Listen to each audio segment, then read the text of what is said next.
الصلاة والسلام على نبينا المجاهد الشهيد وعلى آله وصحبه ومن جاهد جهاده إلى يوم الدين. وبعد، يا جماهير شعبنا المرابط الصابر الأبي، أيها الصامدون في وجه عدو الله وعدوكم، يا عنوان كرامة الأمة وأمل فجرها، السلام عليكم ورحمة الله وبركاته.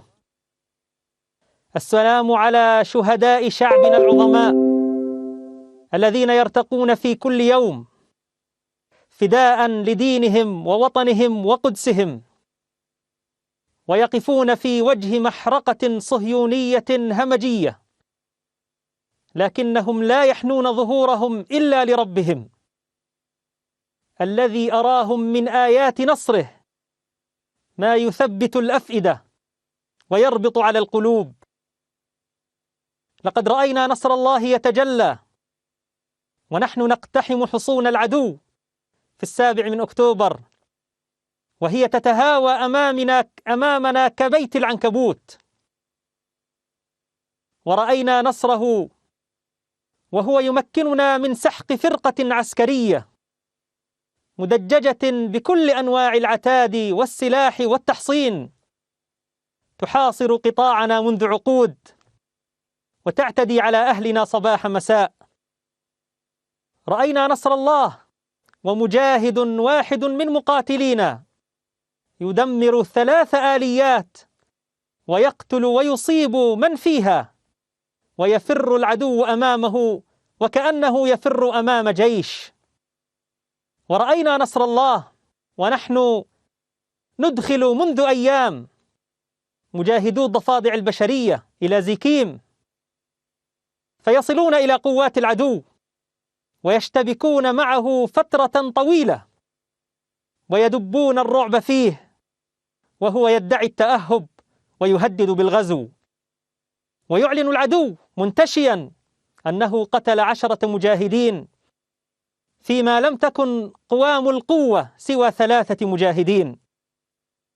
هذا فعل الله، وهذه يد الله، وهذه بشريات نصر الله. فكونوا على ثقة يا أبناء شعبنا بأن النصر آت بإذن الله العزيز الحكيم.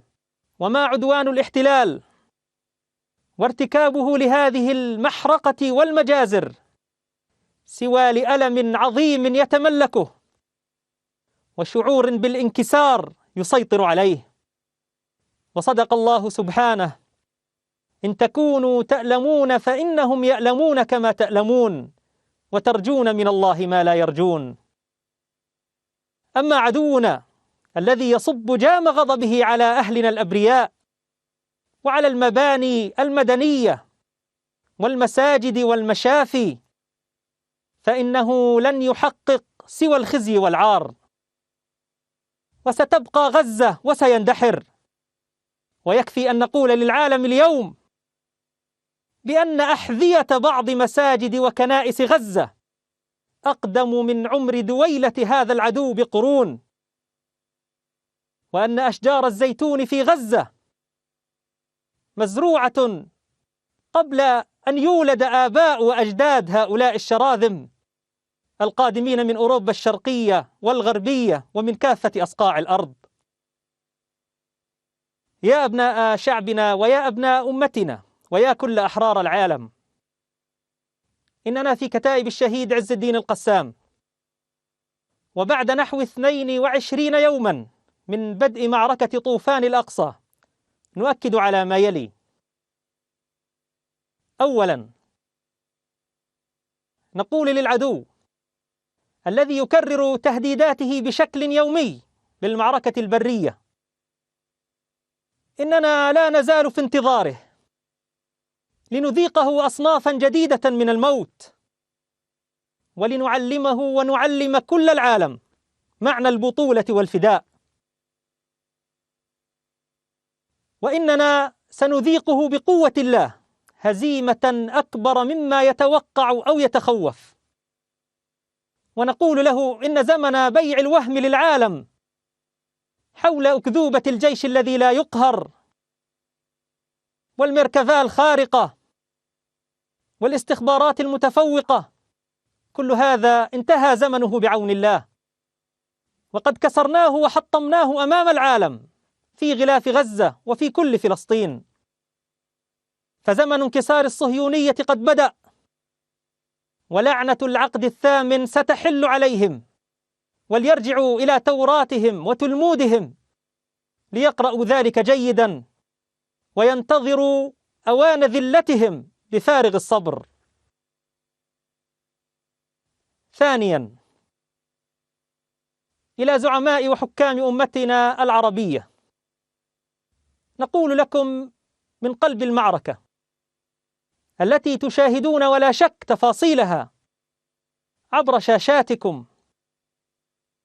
إننا لا نطالبكم بالتحرك لتدافعوا عن أطفال العروبة والإسلام في غزة من خلال تحريك جيوشكم ودباباتكم لا سمح الله، ولا أن تدافعوا عن أقدس مقدساتكم التي تنتهك فيها الحرمات من قبل شذاذ الآفاق خريجي معازل الجيتو، ولا أن تغضبوا لشتم نبيكم صلى الله عليه وسلم في قلب مسراه ومعراجه إلى السماء.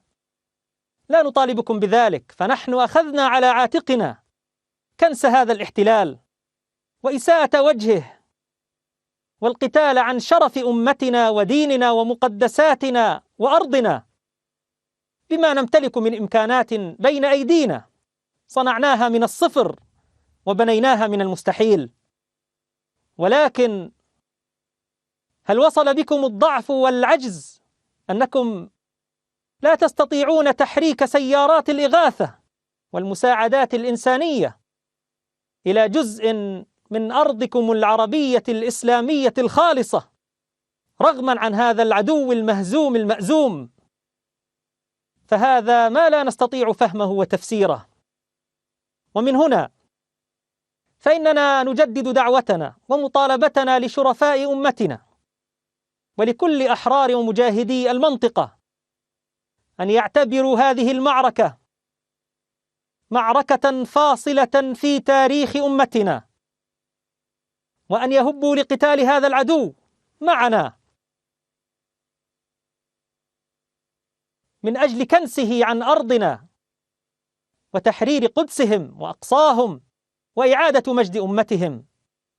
فنحن على يقين تام بأن أحرار هذه الأمة إن هبوا هبة رجل واحد في الميدان فإن هذا العدو لن يحتمل ولن يصمد أمام هذا الطوفان الهادر. ثالثا،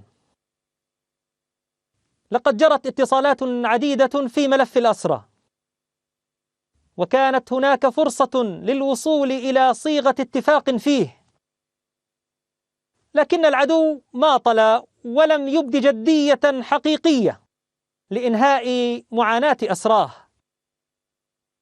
بل إن قصفه الهمجي وجرائمه المتواصلة أدت إلى قتل ما يقرب من 50 منهم حتى الآن.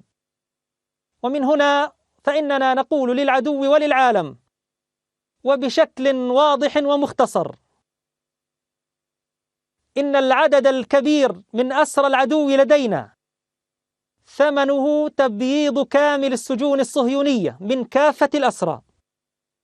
فإذا أراد العدو أن ينهي هذا الملف مرة واحدة فنحن مستعدون لذلك، وإذا أراد مسارا لتجزئة الملف فنحن جاهزون لذلك أيضا، وعليه أن يدفع الأثمان التي يعرفها.